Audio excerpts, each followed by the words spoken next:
ایک کورونا کی وبا جو کافی عرصے سے ہمارے ہاں چل رہی ہے، بلکہ پوری دنیا میں، تو اس کی ایک دوسری لہر آج کل آئی ہوئی ہے، اور ڈاکٹروں کا کہنا ہے کہ یہ پہلے سے زیادہ شدید نوعیت کی ہے، اور خود ہمارے جاننے والوں میں، اصحاب مدارس میں، مساجد کے سے تعلق رکھنے والوں میں ایک بہت بڑی تعداد اس وقت اس کورونا کی بیماری میں یا مبتلا ہے یا وفات پا چکی ہے۔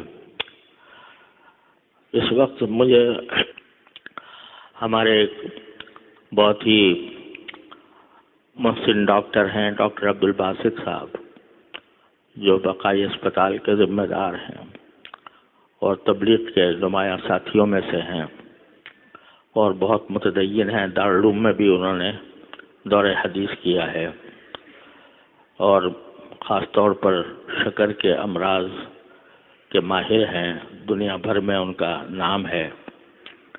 پچھلی مرتبہ جب کورونا کی وبا آئی تھی تو انہوں نے مساجد کے سلسلے میں اور جو مختلف علماء کی طرف سے مطالبات آ رہے تھے ان سب کا میں ساتھ دیا تھا۔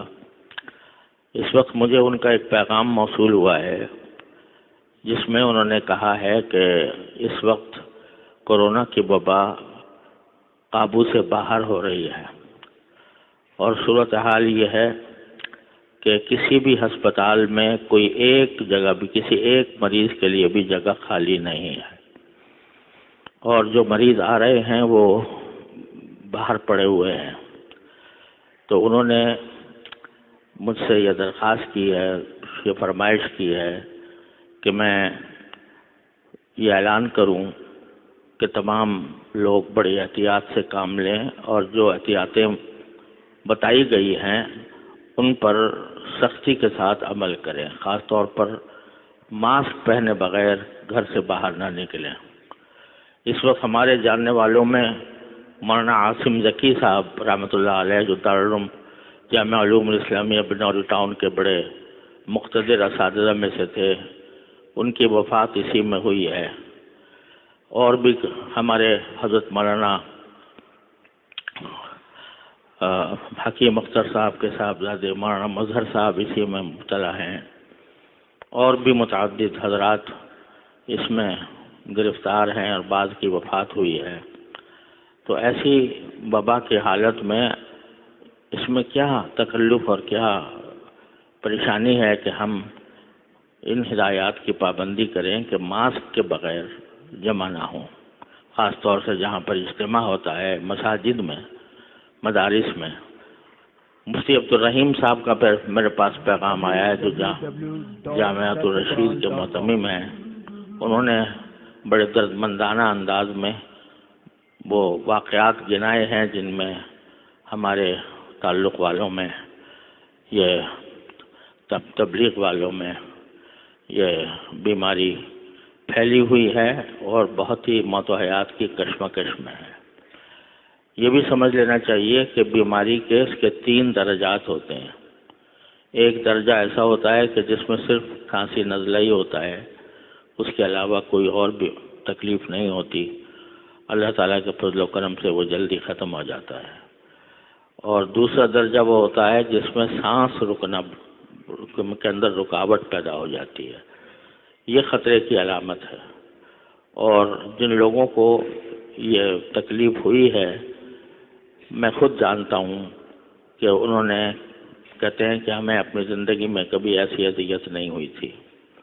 تو بعض اوقات وہ آکسیجن لگانے سے، دواؤں سے کچھ بہتری اس میں آ جاتی ہے، لیکن اگر وہ بڑھ جائے تو پھر آخری علاج اس کا وینٹیلیٹر ہے، اور وینٹیلیٹر آپ جانتے ہیں کہ وہ کوئی حقیقی علاج نہیں ہے، اسی میں بعض اوقات لوگوں کی موت واقع ہو جاتی ہے۔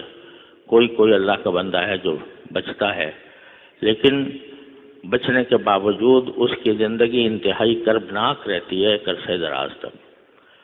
تو یہ جو اس حقیقت کو جھٹلانا بہت ہی خود فریبی ہے کہ ہم یہ کہیں کہ یہ وبا نہیں ہے. وبا موجود ہے، اور یہ کہنا بھی کہ مدارس اور مساجد میں نہیں ہے یہ بھی غلط ہے. بہت سے مولانا مفتی عبدالرحیم صاحب کہتے ہیں کہ ہم نے 70 طلباء کو کورونا کی وجہ سے اپنے گھروں میں واپس بھیجا ہے.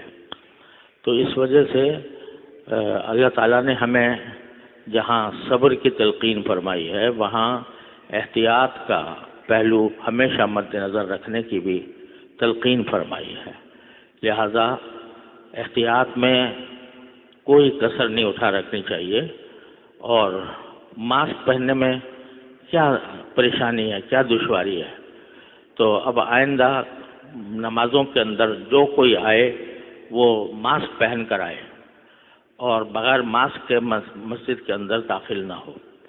اسی طرح جہاں پر کئی اجتماعات ہوتے ہیں تو ان اجتماعات کے اندر بھی سب لوگ ماسک پہننے کا اہتمام کریں. اس کو معمولی بات نہ سمجھیں. اللہ تعالیٰ محفوظ رکھے. یہ اگر بلا آگے بڑھتی ہے، اس وقت آج کی رپورٹ کے مطابق 4000 نئے کیسز آئے ہیں. تو اور کراچی میں اموات کی تعداد بہت بڑھ گئی ہے. تو اگر یہ احتیاط نہ کی گئی، اللہ بچائے، اور وہ آگے بڑھتی ہے تو اس کے ہم سب مجرم ہوں گے. لہذا سب حضرات سے دستبستہ گزارش ہے کہ وہ ماسک پہننے کا اہتمام کریں اور ماسک پہنے بغیر کسی اجتماع کی جگہ میں ہرگز نہ جائیں. اللہ تبارک و تعالی ہم سب کو اس سے محفوظ رکھے، اور خاص طور سے جو بڑی عمر کے لوگ ہیں وہ خاص طور پر اس کا اہتمام زیادہ کریں. اور یہ بلا وبا جو ہماری شامت اعمال سے آئی ہوئی ہے، اللہ تبارک و تعالی اپنے فضل و کرم سے، اپنے رحمت سے ہمارے گناہوں کو معاف فرمائیں، اور اللہ تعالیٰ اس وبا کو، اس بلا کو ہم سے عافیت کے ساتھ جلدی دور فرما دیں. اس کی دعا بھی ہر نماز کے بعد